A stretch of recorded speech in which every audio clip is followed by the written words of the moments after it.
What's going on, everyone? Welcome to the Behavioral Arts. My name is Spidey, and I use my degree in sociology and psychology, my certifications in criminal interrogation and body language analysis, and my experience as an award-winning mentalist to teach people behavioral analysis and practical psychology on stages and television shows all over the world. Everybody is talking about the 105th White House Correspondents Dinner that took place just last Saturday and was cut short due to a massive security breach and gunshots heard in the hallway. The event has the whole internet divided, with a whole bunch of people taking it for face value and a whole bunch of other people thinking that the whole thing was staged.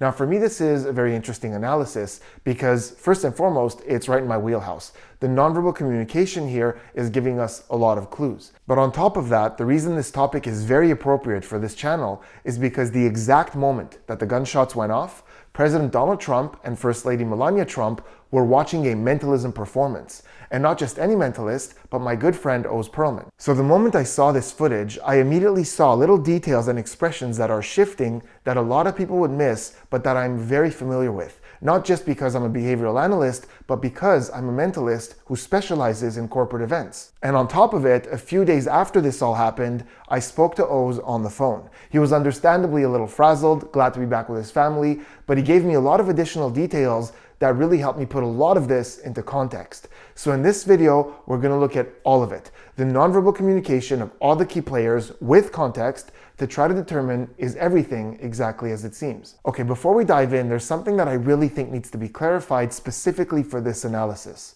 So in all forms of analysis, not just behavioral, we start with questions, observations, data, and then put it all together to see what we can conclude.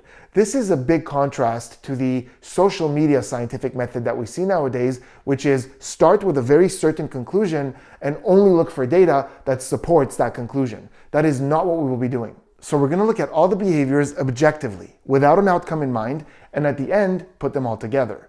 So we're going to start with the zoomed in footage of some of the key players. So all the way on the left, we have the press secretary of the White House, Caroline Leavitt, who's 9 months pregnant, by the way, that's important. Then we have the First Lady, Melania Trump. Then Oz Pearlman, who's performing a mentalism trick for the table. Then, of course, we have President Donald Trump, and next to him is Jang, the president of the White House Correspondents Association. And the very moment where things started to go down, Oz was actually at the reveal of his mentalism trick. So first, let's clarify something that a lot of people online are asking: what on earth is a mentalist? So the easiest answer to that is actually that mentalists are magicians.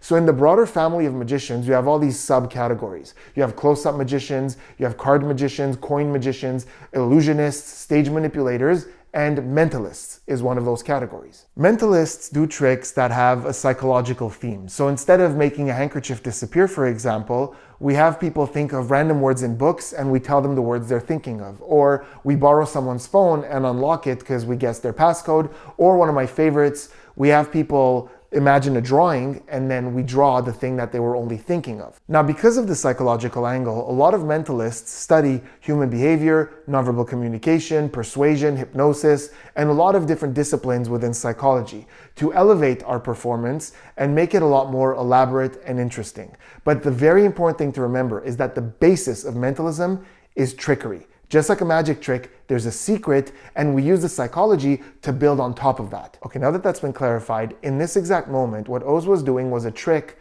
where he was trying to guess the name of Caroline Leavitt's daughter, who she's expecting literally any minute. So Caroline challenged him to guess the name. And of course, Melania Trump was paying attention because she was right there next to them. And Ouija was also paying attention from a little bit of a distance. And based on what Oz told me, Donald Trump, in the beginning of the trick, was not really paying attention. So usually when that happens, what we do is we pull people into that energy. We go, you sir, come here, hold on to this. I'm gonna write this down. Caroline, what's the name? Sir, check it out. That's the type of thing that we do. Now, Oz, a little bit out of respect and a little bit out of the guidelines that he was given, didn't want to bother the president, didn't want to tap him on the shoulder because then you have 6 Secret Service agents tackle you to the ground. So he was just doing his thing, and at some point, Donald Trump started paying attention. And this is very important because some of the behaviors make a lot of sense once you understand that context. So here's how we're going to do this. We're going to look at this footage and move up what I call the ladder of sus. So we're going to start at the bottom with the individuals that have the most normal and expected behaviors, explain what those behaviors are, then we're going to move up towards the ones that I have the most questions about. So right at the bottom, we have someone where we can explain every single expression if we understand the context of what's happening, is Jang. So she starts paying attention at some point and she pretty quickly tunes into what's going on, right? Oz has written something down. She understands what a mentalist is. She had a big part in booking him for this. So she turns around and goes, oh, he's written something down. Caroline's going to say something. And then Caroline says the thing that she says. Oz turns it over, and the expression that we see on Ouija's face is typical reaction to mentalism. This is what I see 8 out of 10 times when I do mentalism for people. We see the person perk up, big face of surprise, but this is social surprise. If I sneak up on my cat right now and make a loud noise, the response will be surprise or fear at an instinctual primal level. But if I go up to him and say, think of your favorite dinner. Are you thinking of chicken? He's gonna look at me like I'm an idiot, because that is not naturally surprising. It takes upper cognition to know that this is improbable. Oz doesn't know Caroline's baby's name, so this is socially and intellectually amazing, which is why we see this social surprise. There's joy on the face, we're shocked, we're surprised, but it's social. And we have the evidence of that seconds later, because the moment she realizes that something's going on, that expression gets wiped from her face. And real emotions don't do that. There's a slow fade. But in this case, the moment something deeper, something that's really actually scary or shocking happens, it overrides that social surprise. It goes away, and seconds later, if we look at her face, we see concern, and she's looking around trying to assess what's going on. Look at the way she's looking at Melania. She's noticed that Melania and Caroline have taken note of something,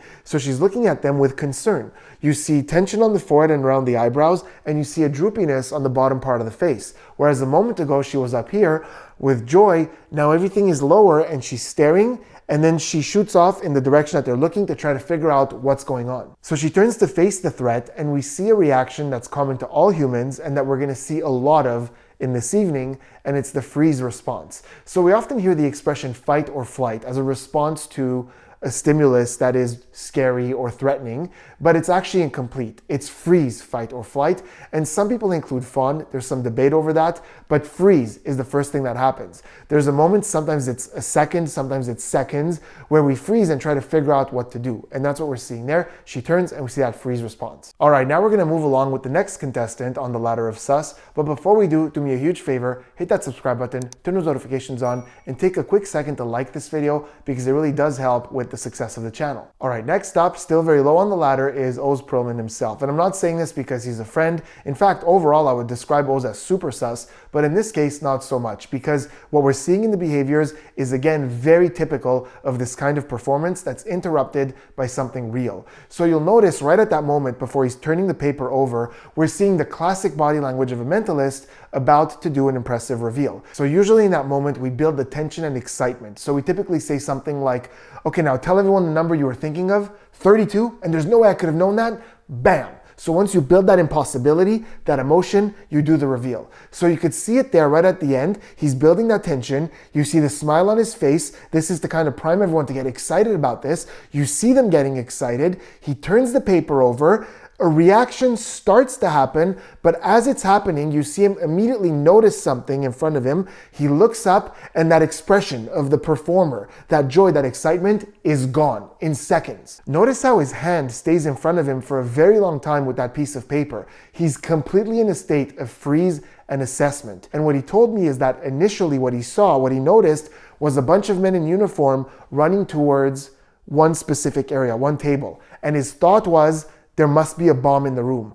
But he freezes for a very long amount of time. We see him standing there. You know, he backs up a little as he's trying to assess, and then eventually he slowly lowers down to the ground. But the most important thing here is, like Ouija, he immediately breaks that social expression and he goes to a real instinctual reaction, which is much closer to surprise than fear at this moment. Remember the distinction. They're both very close, but with surprise, things open up because we're trying to gather as much information as we can to know how to react. And so the mouth opens downwards with surprise. And this is universal. It's all over the world. Surprise is this, or even more like this. With fear, it goes a little bit more towards the ears. It's a little bit more like this. So here we're seeing more surprise, it's more relaxed. Okay, next up is Caroline Levitt, and she is having another very typical mentalism moment. This was her challenge, the trick is for her, and there's a moment here that even if I can't hear what's being said, I will bet you every single dollar to my name that I know exactly what interaction is happening, because it's extremely common in mentalism. It happens 9 out of 10 times. So she's leaned in, she's locked into Oz, she's paying attention, and you'll notice at some point, he says something, she says something, and he nods like this really quickly. I can guarantee you what's happening in that moment is he's saying something along the lines of, for the first time, tell everybody the name of your daughter.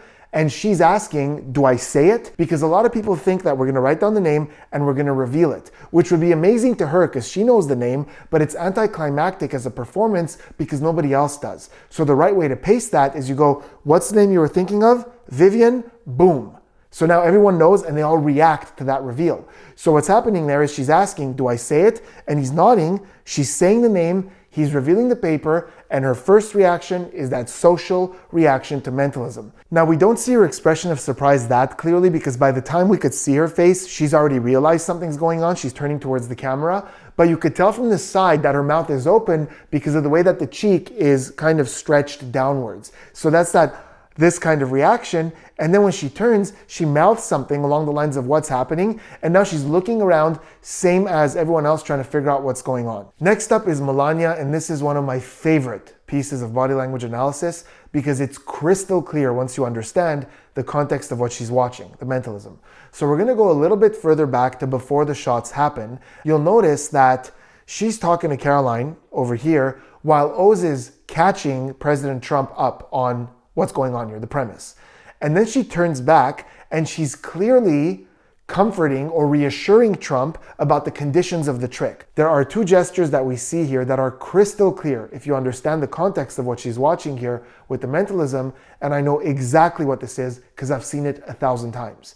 One of them is the hand up like this. So her left hand comes up like this and she illustrates with it as she's speaking. Now, palm orientation is not universal. Different cultures around the world use different palm orientations as they communicate, but palm outwards is universal. Everywhere in the world, we see this and we know that it's either a stop gesture, like we're trying to stop something or get someone's attention, or it's a negation. We're saying no to something or we're refusing something. Socially, we also use it as a show of innocence. And that kind of relates to negation because we're non-verbally saying, look, I have nothing to hide. So what's going on in that moment? As Oz is catching Donald Trump on what's going on here, I'm trying to guess Caroline's baby's name. Melania is reiterating that he can't know this. She didn't say it to him. I was there. So that's what that hand is doing up there. And that's where the second gesture comes in, which is Melania pointing to Caroline. So she's saying to President Trump, only she knows this. He can't know this. She didn't say it to him. And that perfectly explains this pointing and this palm out, which we see extremely commonly when someone's trying to catch up somebody else on what they missed in the beginning part of a mentalism trick. We also very often see these gestures from interviewers to the audience when we perform on talk shows. So I have a really, really good example of this. I have a lot, but one comes to mind when I was on a morning show a while back, and the interviewer assured the audience that we didn't talk before the show and only her colleague has this information, and we see those gestures. For the first time... And they didn't speak beforehand, I can say, because I was there. Yeah. What is the object that you were seeing? What did you see? What did you want me to tell you now? Yeah. It was a tree. A tree. Great big tree. Take a look at her. No way. She's holding something in her hand, so it's not a full open palm gesture like this, but you definitely see that hand come up like this as she's reassuring the audience, and we see her pointing to her colleague. We see those same gestures in the same context. So now that everyone's caught up, you'll notice that Melania is not looking at Oz in anticipation, she's looking at Caroline. And this is quite common. We look at the person who has the information and we're waiting to hear what it is rather than the performer. There's also the fact that she knows Caroline, they're close, so she's more comfortable like this, whereas Oz is like pretty close over here and it's a little awkward to stand there and just like stare at him in his face like this. So she's looking at Caroline waiting for that reaction. And the moment between her reacting to the trick and her reacting to the room is split seconds. As Caroline moves her head back, we see an expression of surprise on Melania's face. This is from the trick. She's amazed by the trick. We're seeing that classic surprise. jaw is open. Now it does look a little bit less amused and a little more actually shocked than you would expect, but it's also important to note that Melania is not super expressive. And there's a lot of theories out there. A lot of people say it's probably because of cosmetic procedures. Whatever the case may be, her baseline is that her upper face is not that expressive. Even moments later, we see a lot in the eyes and in the lower face, but not so much up here. So as Caroline is moving back, we see her face, we see that shock, and that's from the trick because we see the moment she registers that something's going on in the room. In fact, she's one of the first to notice. Here's a freeze frame where you'll see that of the people that we're analyzing, she's looking out in front of her and the rest haven't caught up yet. There's an agent that's approaching. He knows something's going on. There's a lady next to Caroline. She seems to know something's going on. But of the people that we're looking at in this frame, Melania's the first to notice. And again, she breaks all social convention. This is amazing, but right now it doesn't matter. There's something going on. She's locked in, freeze response, the mouth is open, the eyes are open. We're trying to assess, we're trying to figure out what's going on. And notice how all sociability ends. It's not like she's looking at Caroline like, what the hell's going on? She's locked in, trying to herself figure out what's going on. That's survival instinct. Next up, we have the president himself, Donald Trump, and there is something so typical here that if you asked me ahead of time, how do you think President Trump is going to react to an amazing mentalism trick? I would be able to call this out with pretty high confidence. There's a reaction that we very often get to magic and mentalism, specifically from men in positions of power, especially those who pride themselves on the information and knowledge that they have. And you can like Donald Trump or not. I think we can all agree that he prides himself on the things that he knows and understands. So not always, but very often from people like that, big important CEOs, we don't get the big, oh my God reaction. Because the big, oh my God, is them conceding that they have no clue whatsoever how we did the thing that we did, which kind of compromises the information and knowledge that they have. So very often we see this kind of nod of acknowledgement with a bit of a smile, which suggests I'm entertained, I'm amused, that was really great, but I'm not completely clueless as to how something like this can happen. Now, Oz is an absolute pro. After a couple of minutes, he would have taken that smile and turned it into absolute wonder and joy and built up to that. As you get the person more comfortable, you get them more involved, you make them feel like they're part of it. They usually open up and give you quite bigger reactions, but he never got the chance to get there. So all we're getting at this point is this little bit of an amusement smile. Now, I've seen a few people online, it's really not one of the big theories that people are sticking to, but I've seen a few people say that the reason he's smiling in that moment is because of the mayhem in the room. Whether it's because he's amused by the chaos or because he's smiling because he's in on this thing. He knows what's going on. Now, granted, these people may not understand what a mentalist is and what's happening in that moment. And again, I'm all for skepticism. I'm obviously all for analysis, but on this one, it's a hard no. Not only because I've seen this exact expression from people exactly like him in this exact moment of a mentalism trick, but also because he hasn't registered that something's happening yet. In fact, he's one of the last ones to register what's going on. Melania notices right away, Oz snaps up right away and goes into that freeze response. Caroline is pretty quick on her response. And while they're all in that freeze state, Donald Trump is still kind of looking around trying to figure out what's going on. What is everyone reacting to? It zooms out pretty quick, so I don't see the details of what's happening with his emotions, but we're gonna look at some other angles in a moment. And there's never really a moment, whether it's here at the table or at the press conference after, or in some of the interviews that he did very shortly after, there's never a moment where we're seeing this big shock or fear or this processing. And that's why that moves him up a little bit on the ladder of sus. Because if there have been attempts on your life previously, you would think that this kind of thing would frazzle you at least a little bit. Not a conclusion, just a behavioral observation. Speaking of sus, there's this moment that was recorded that a lot of people online are putting a lot of focus on. And although I do think it's quite interesting, I don't think it's necessarily as big a red flag as people think it is. So there's footage, and we're going to talk about why we have this footage, because that's like super sus. But there's footage of J.D. Vance being immediately evacuated. And from that angle, it seems that it takes almost an extra 10 seconds for anybody to get to the president, Donald Trump. And there are a lot of people online that are up in arms about this, going, how is this possible? They got the vice president out before they even got to the president. That doesn't make any sense. What's going on here? So in response to that, I'm going to tell you exactly what I used to think to myself around my grandma when I was little. So my nene, which is Armenian for grandma, would often say this thing that's very common with Armenians where, let's say her toaster wasn't working, right? It wasn't toasting her bread well. She would say something like, they're putting satellites in space, but they can't make a proper toaster. And I would think to myself, but it's not the same they. Vice President Vance has a security detail. President Trump also has a bigger security detail, but it doesn't necessarily mean that they're as fast or that they have the same protocol. JD Vance is significantly younger than Donald Trump. It's easy to just go grab him and yank him backstage. Also, at that table, in that moment, JD Vance is alone. You see in the video, Usha, his wife, isn't there. Don't quote me on this, but I read in some reports that she wasn't sitting as part of that dais up there. She was sitting at another VIP table. So it's easy to just grab him and get him out of there. Donald Trump is significantly older than JD Vance, so much harder to just grab and yank backstage like that. And he has his wife next to him and a very pregnant Caroline Levitt to worry about. And there are some reports from people who were present who said that he told the agents to prioritize them. Don't quote me on that. That's just third-party information. Furthermore, the most important thing in this discussion is that from the angle that we're seeing there, it seems like agents haven't gone to Donald Trump yet. But if we cut to the front camera that's zoomed out and we go to the exact moment that JD Vance is being yanked out of his chair to go backstage, you'll notice that there's already an agent in front of Donald Trump blocking him. While that agent is making his way to stand up from the front of the stage, JD Vance is still seated. By the time JD is standing and still on stage, making his way backstage, that agent is already fully blocking Donald Trump. So it's not exactly accurate to say that JD Vance's security detail was faster than Donald Trump. They were faster to evacuate him, to get him out of there, but they were not faster to react necessarily.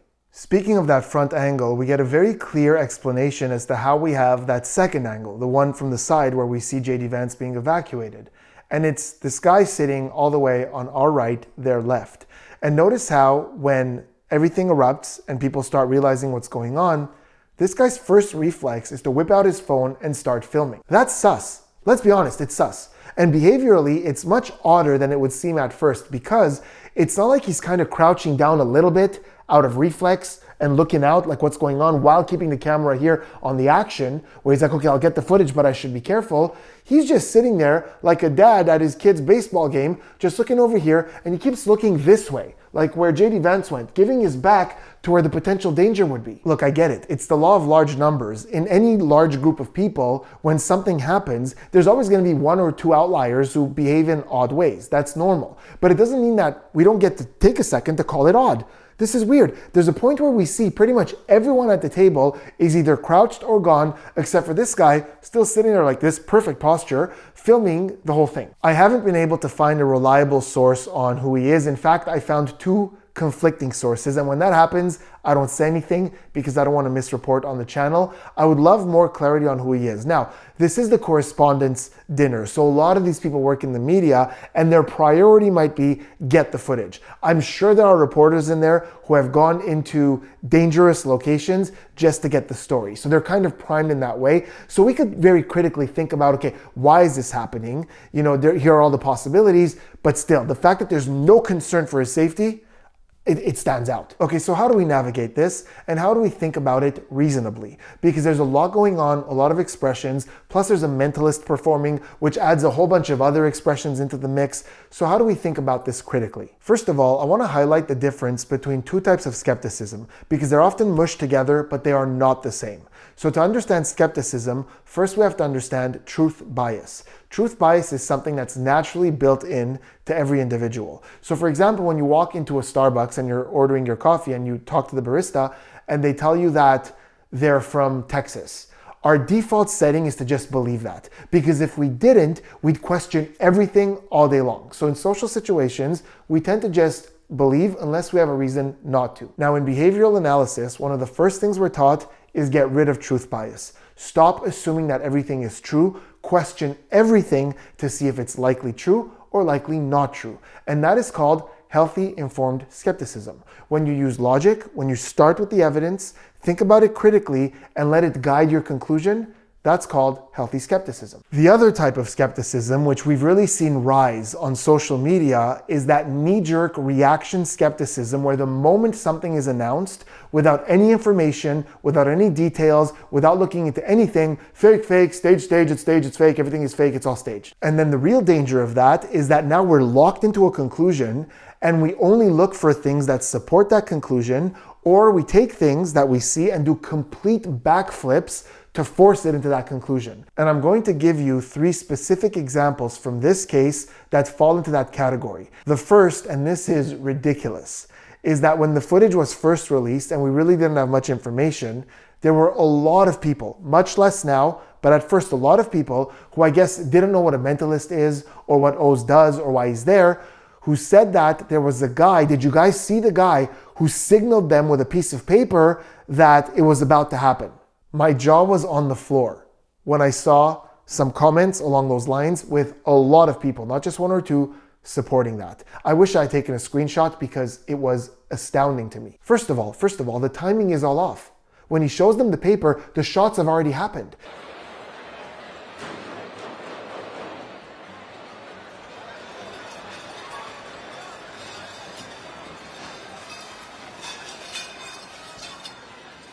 Everybody registers it a little bit later, but that's not to mean that he walked up there and he said, and action everyone, places. That doesn't make any sense. If you're gonna plan this big secret plot to make it seem like this really big important thing happened, you're not gonna place the person who's gonna cue the president right in the middle of the screen with a giant piece of paper. Furthermore, bonus information, it's not like they're gonna inform the magician that night about this big plot.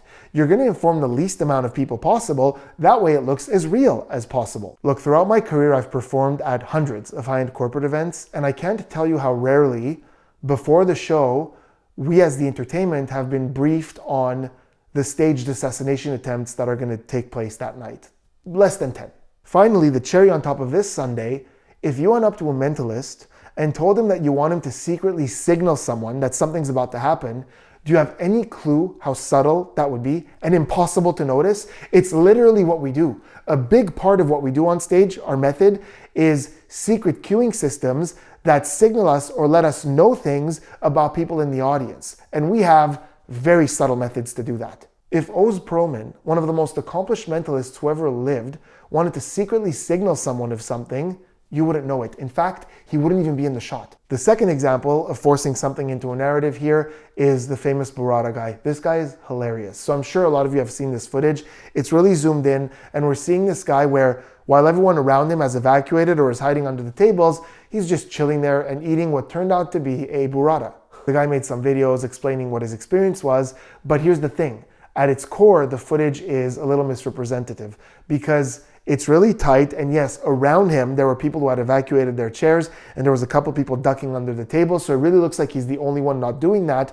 But if you zoom out and look at everything that's happening in the room at that moment, not everyone is panicking, not everyone is hiding. Because by the way, the threat was a level above them. So I think once people realize that, some people relaxed a little, some people chilled, everyone's gonna react differently. Some people are still a little frightened, some people are filming on their phones, and he's just chilling there eating his burrata. Now I'm not saying that everything here is exactly as it seems and there isn't something to look into, but a man eating a burrata is not proof of anything. I mean, what's the assumption here? That there's this big secret plot that's happening and those few who are in the know went up to this random guest and said, hey, listen, by the way, later when there's a big commotion, there's no real danger, so make sure to just sit there super chill, enjoy your burrata. That way anybody who looks at the footage could look at you and go, okay, hold on, for sure there's something going on here because that random guy is not panicking. This guy climbed so far up the sus ladder that he just tripped and fell right back down to the bottom. He's so chill that looking at him, you can't possibly think that he knows anything's going on, because if he was in the know, if he was part of it, at least he would fake a little bit of panic. We'd see some kind of put on little theater there. The guy's just chill, he's not bothered. And the third example, and I might get a bit of pushback on this, but whatever, bring it on, is Caroline Levitt, before the dinner, was doing an interview and she was asked how Donald Trump is going to handle the roast. Because that's what the Correspondents Dinner is. It's a roast. The president gets up there and roasts the press. And in responding to this question, she said, you know, he's going to be good old Donald Trump, he's not going to hold back, and shots will be fired. She said those words. He is ready to run. humble. I will tell you, this speech tonight will be classic Donald J. Trump. It'll be funny, it'll be entertaining. There will be some shots fired tonight in the room. So everyone should tune in. It's going to be really great. Admittedly, this one's not as laughable as Burrata Guy and Oz signaling them with a paper, because she did say shots fired. It is absolutely a coincidence that she used that term. But let's think about this critically. We have a woman who was 9 months pregnant. Are we really alleging that she was let in on this secret, that there's going to be a madman with a gun somewhere on the premises, and that her, with her 9-month-old baby, ready to deliver any day now, is just chilling at the table, watching a mentalist, laughing, zero fear, zero concern, oh my God, how is this gonna go? Not looking around, not nervous, just absolutely chilling. And then when things start to happen, has this look of confusion on her face, genuinely trying to figure it out. And on top of all this pregnant woman, who by the way is a press secretary, made sure to get on an interview and use the words shots fired, so that detectives at home on Google could be like, oh my God, that's the evidence. She said the words. Look, I think we can all agree that that's not how these things work. If there's this deep planned plot, again, they're going to tell the least amount of people possible so that it looks and feels as real as possible. So Burrata Guy definitely isn't going to make the cut. The entertainment definitely isn't going to make the cut. And Caroline Leavitt probably wouldn't make the cut either. And if somehow she did make the cut and was in the know, they would be watching her every move. She would be watching her every move. And if she said something like that, slipped up, you would see some kind of expression, some kind of realization, and that interview wouldn't make it 10 seconds. It would be removed 10 seconds after she said it. I find it ironic that to believe in these specific, obvious slip-ups, we have to believe that at the same time, the people organizing this are really smart and really stupid. They're smart because they can organize these top secret things that stay relatively well contained, but on the other hand, they're so dumb that they leave these obvious oversights that is just there for anyone to see. Shots fired is a very common expression, especially when you're talking about a roast. It's not like we caught a conversation she was having in a bathroom with someone and we overheard something like that. She said it to a camera with a smile on her face while talking about a roast. It's a very common term in that context. Is it a coincidence that she said it on that night? Absolutely. But is it evidence that for sure something's going on and she knows? Absolutely not. So what is reasonable? Media distrust is reasonable. When people buy everything they see on social media, I don't understand that. And when people as a knee-jerk reaction believe nothing that they see and everything is staged, I don't understand that either. So healthy skepticism, I'm all for. In this case, behaviorally, is there some weird stuff going on? Yes, there is. Would I like to learn more about this event? Yes. If eventually I find out that something wasn't exactly as it's being represented, would I be shocked? Not necessarily. But behaviorally, which is my field, there are certain people that tell a very clear story. One of them is Jang. The way she's very immersed in that moment of mentalism, genuinely amused in that moment. There's no concern, no worry in her mind. It's not muffled because she's worried about something. And then that immediately turns into concern. That's not something that could be faked. Also, Melania, big time. This is not an award-winning actress. Even for an actor, this would be very difficult. The way she goes from explaining to Donald Trump what's going on, she's in this moment, she's looking at Caroline, she's fully immersed. We're not seeing stress, worry around her, what's going on. At some point, she's been talking to a waiter. So she's very in the moment of the event, and then it snaps off like a light and we see her notice something and go into that survival instinct moment of assessment. And it's not overplayed, it's not exaggerated, it's exactly what it should look like. Now, of course, that doesn't mean that there's nothing else possibly going on. It just means that amongst the key players that we looked at, there are 2, 3, or 4 people who are behaving exactly the way you would expect when a stressful stimulus is introduced. We see them break that social convention and react to stress and panic. But that's just one part of the puzzle coming from someone whose entire career is to focus on the human element. But let's keep our minds open. Let's look at other evidence. I know that a lot of experts out there are looking at the security footage from outside, and that's really interesting stuff. All I'm saying is, let's not have a knee-jerk reaction of immediately doubting everything and try to fit random things into that conclusion, but let's also not have the knee-jerk reaction of immediately believing everything. Like, oh, the news said it, so it must be true. I saw it on Facebook, so it's got to be true. So let's stay critical, let's stay analytic, and validate your sources. In today's world, this is huge. I see so many people who get really critical and really defensive when something comes in that counters their opinion, but the moment they see something that aligns with their opinion, they drop their standard for evidence and immediately accept it. Did you see this? Did you see this? So let's stay critical and open to new information. And speaking of which, let me know in the comments what you think of all this. What is the information that you paid the most attention to? What are some things on either side of the argument that you think is compelling? And also let me know in the comments if you typically default to truth bias or skepticism bias. I would love to know the answer and how you deal with that in your day-to-day life. Let me know in the comments and I will see you on the next one.